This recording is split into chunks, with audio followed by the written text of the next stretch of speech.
जैसे मैंने कई सेशंस देखे हैं और सब में मैंने सुना है and also myself I want to do some things in my life.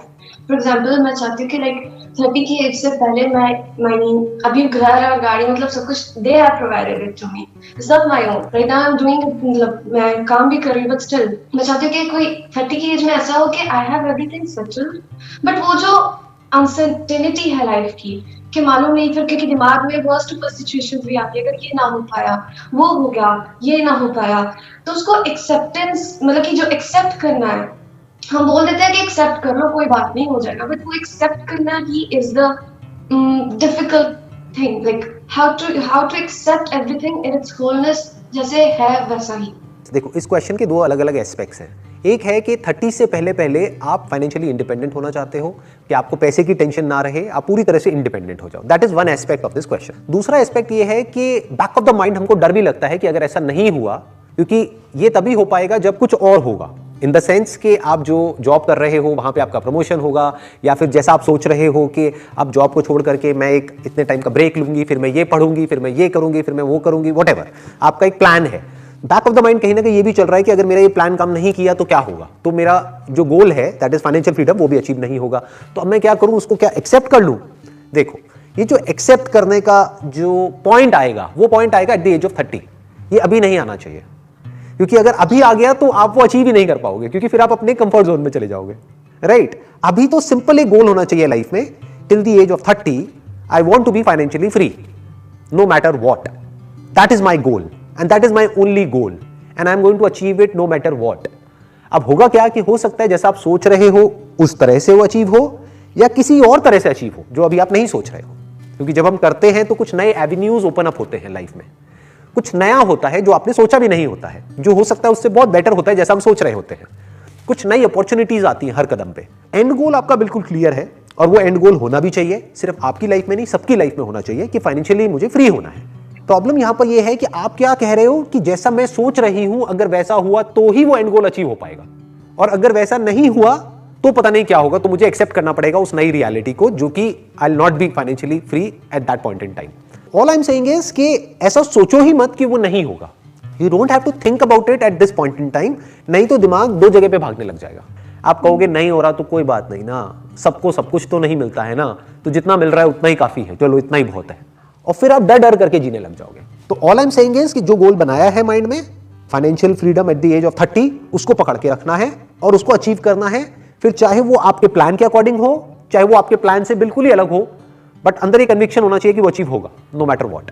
फिर अगर इनकेस वो अचीव नहीं होता है एट द एज ऑफ 30, तब फिर वो क्वेश्चन आएगा कि अब मैंने बहुत कोशिश कर ली, मैंने सब कुछ ट्राई कर लिया, फिर भी वो अचीव नहीं हुआ, अब मैं क्या करूं? तो उस वक्त बैठ करके मेरे सेशंस आराम से देखना और एक्सेप्ट कर लेना इस रियलिटी को। You got the answer? आपको आंसर मिला आपके इस क्वेश्चन का? अच्छे से मिल गया। Great. And my last question, this happened with me recently. I was driving in my car, मैं ऑफिस गई, I left work in the evening. I had to go to this architecture office क्योंकि वहाँ पे एक चल रहा है कुछ काम, वहाँ पर गई मैं, and उन्होंने मुझे कुछ ऐसी बात बोली जो मतलब regarding to a house जो ठीक नहीं थी, और मैं सुनकर आ गई, और मेरे बाद में दिमाग में आ रहा है कि ये ऐसा क्यों हुआ, क्योंकि उसके पहले मेरा छोटा सा एक्सीडेंट हो गया था। तो उस वक्त मेरा दिमाग नहीं चला कि मैं इस वक्त ये मुझे ये बात बोल रहे हैं तो ये वाली बात मुझे सुनकर ये जवाब देना चाहिए कि ये ठीक नहीं कर रहे हो, because I was maybe still stuck उस एक्सीडेंट वाले फेज में, या आपके दिमाग में वो एक्सीडेंट चल रहा था, या फिर वो that shock because of the accident, क्योंकि वो शॉक से आप पूरी तरह से बाहर नहीं आ पाए थे, तो you were thinking about it, right? तो मे बी उस वक्त जो सिचुएशन मेरे सामने आई, उसमें मैंने कुछ बोला नहीं कि ये ऐसा होना चाहिए, गलत हो रहा है, and I am thinking about it later at night. तो वो अगले दिन मैं कॉल करके बोल रही हूँ कि ये वाली बात आपने कल बोली थी, ये ठीक नहीं थी, आप प्लीज इसको इस तरह से कीजिए। राइट, तो वो that is okay, that is okay, ये तो सबके साथ होता है, ये बहुत नॉर्मल है, इसके बारे में ज्यादा सोचने की जरूरत नहीं है, क्योंकि जरूरी नहीं है कि हर चीज पे हमको इमीडिएटली एक्ट करना होता है। कई बार एक टाइम देना is a better solution rather than immediately react करना या इमीडिएटली रिस्पॉन्ड करना, क्योंकि इमीडिएट के चक्कर में कई बार चीजें बिगड़ भी जाती है। देखो, मैच्योरिटी किसको कहते हैं? टाइम के साथ साथ जो आती है हमको, कि कोई भी बड़ा डिसीजन हो या कुछ भी ऐसा अगर हमको कहना हो जिससे कि हमारी रिलेशनशिप सामने वाले से खराब भी हो सकती है, तो थोड़ा सा टाइम दो, आराम से सोचो, फिर उसको अगले दिन बोलो या उसके अगले दिन बोलो। तो जो आपने किया वो बिल्कुल ठीक है, बिल्कुल सही है, मैं होता आपकी जगह मैं भी शायद यही करता। उस वक्त समझ नहीं आया एकदम से कि हम क्या बोले, है ना, तो आपने अगले दिन फोन किया और बोल दिया कि जो आपने कहा वो गलत था, ये आपको नहीं कहना चाहिए था या ये नहीं करना चाहिए था, whatever, that is okay. Thank you so much. Most Really, welcome. yeah, we're really grateful that we had one-to-one session with you. और questions भी नहीं बचे थे वैसे, सब कुछ तो Great. पता चल जाता है. We listen to your sessions and Yeah. luckily, Very I don't know, from somewhere you talk about those things which we yeah, suddenly वो same day ऐसा होता है हम दोनों के साथ कि हमारे मन में कोई क्वेश्चन है और उसका हम देखते हैं कि वही वीडियो अपलोड हो जाता है। ये मुझे बहुत लोग बोलते हैं।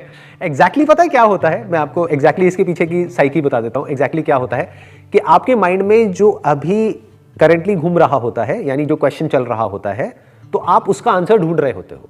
तो जो भी वीडियो मैंने अपलोड करी, चाहे वो उससे कनेक्ट होती है नहीं होती, लेकिन आप अपने माइंड में उसको कनेक्ट करके आपके अपने माइंड में खुद ही आपको एक आंसर मिल जाता है और आप कहते हो कि मेरे को आंसर मिला इस वीडियो से।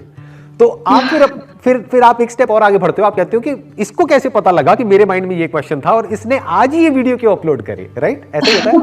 No, but it's really a great help, you know. It's a help. Good to know that. Yeah. Basically answers आपके खुद के अंदर से ही आते हैं, बस वीडियो को देख करके थोड़ा सा माइंड थोड़ी देर के लिए काम हो जाता है या हमको कोई नया पर्सपेक्टिव मिल जाता है। कई बार क्या होता है, हम अपने माइंड में एक ही तरह के पर्सपेक्टिव में स्टक हो जाते हैं, तो वीडियो को देख करके कई बार एक नया पर्सपेक्टिव मिलता है कि अच्छा ऐसा भी होता है क्या, तो फिर एकदम से आपको अपने अंदर से आंसर निकल के आ जाता है कि अच्छा ये ना करके अगर मैंने ये कर लिया तो ये हो जाएगा, एंड देन यू थिंक कि शायद वो वीडियो से हुआ है, बट वो वीडियो से नहीं हुआ, वो आपके अपने अंदर से ही हो रहा है। तो that's all because of you, आप अपने अंदर से ही ये करते हैं। No, but it goes to you because help तो मिलती है, ये तो हम डिनाई नहीं कर सकते। Good to know that. चलिए, thank you so much and wish you all the best.